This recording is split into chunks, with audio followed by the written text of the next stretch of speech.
మనిషి ఒకే జంటలో నుండి వచ్చారు.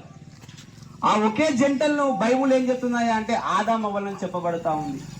ఆ ఒకే జంటలో నుంచి వచ్చినటువంటి ఆ మొట్టమొదటి మూల పురుషులు ఏం చేశారయ్యా అంటే దేవునికి విరోధంగా నడిచారు, పాపం చేశారు, నరక పాత్రులు అయ్యారు. ఈ నరక పాత్రులైనటువంటి మన మానవ జాతి కొరకే 2000 సంవత్సరాల క్రితము ప్రభు యేసుక్రీస్తు వారు ఇజ్రాయెల్ దేశంలో పుట్టాడు. అదే క్రిస్మస్. ఎందుకయ్యా ఆయన ఇజ్రాయెల్ దేశంలోనే పుట్టాలి?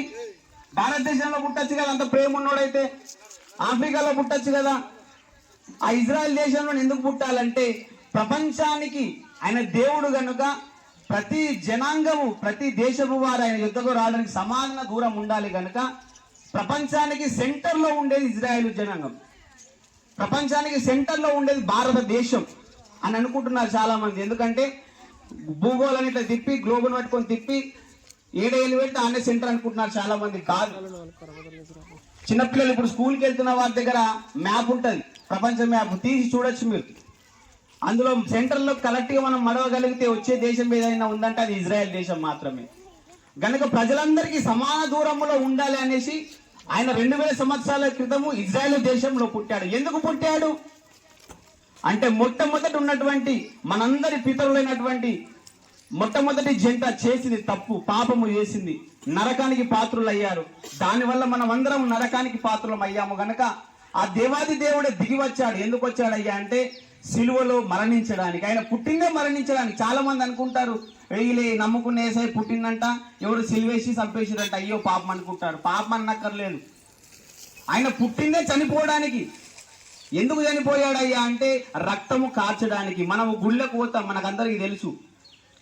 గుడి పోయినప్పుడు ఒక మేక పిల్లను ఒక కోడి పిల్లను తీసుకెళ్లి కోస్తాం. అక్కడ ఎందుకు కోస్తాం అంటే చెప్తాము అక్కడ ఉన్న దేవుడికి దేవతకు, అమ్మా ఇగో నా కుటుంబ పాపాలు ఏమైనా తప్పులు చేస్తే, నా బిడ్డలు ఏమైనా తప్పులు పొరపాట్లు చేస్తే ఈ రక్తాన్ని బట్టి మమ్మల్ని క్షమించండి అమ్మా అని చెప్తాం.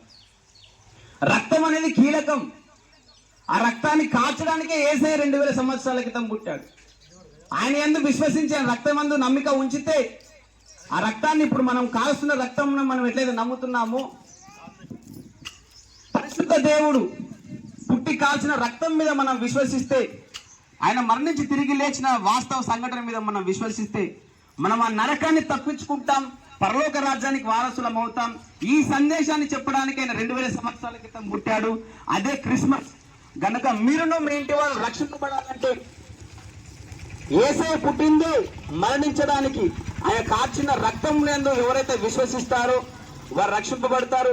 ఈ మాటలు విని మీరు ఆశీర్వదింపబడాలంటే మొట్టమొదటి జంట నుంచి వచ్చిన మనం రక్షింపబడాలి అంటే, కులాలకు మతాలకు వేరుగా రక్షింపబడాలంటే సృష్టికర్త మన కొరకు వచ్చి పుట్టినటువంటి క్రిస్మస్ దినాన్ని గుర్తుపెట్టుకొని మన కొరకు మరణించి లేచినటువంటి దేవుణ్ణి నమ్ముదాం. మనము మన కుటుంబం దీవించబడదాం. ప్రార్థన చేద్దాం. స్తోత్రములు పరిశుద్ధుడా మా గొప్ప దేవ, ప్రపంచానికి ఒకే జంట నుంచి ఇంతమందిని మమ్మల్ని సృష్టించావయ్యా. మమ్మల్ని మేమే విడిపోయాము.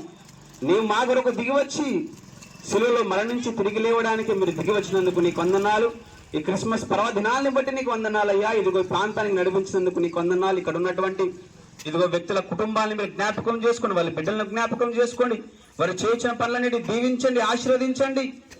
నాయనన్ని క్రిస్మస్ లో ఉన్నటువంటి ఆనందము, సంతోషము, రక్షణ, ఆశీర్వాదాలు అన్ని మెండుగా నిండుగా ఇదిగో ఇక్కడ ఉన్నటువంటి కుటుంబాలన్నిటిలో ఉండును గాక అని ప్రార్థిస్తూ నీ రక్షణ పర్యంతం వరకు, నిరాకడ పర్యంతం వరకు వీళ్ళందరూ రక్షణలోనికి మలుటకు మీరు సహాయం దయచేయమని అడిగిన దురాత్మశక్తులను పతనికి త్రొక్కి వేస్తూ యేసు నామమున అడుగుచున్నాం తండ్రి. Happy Christmas.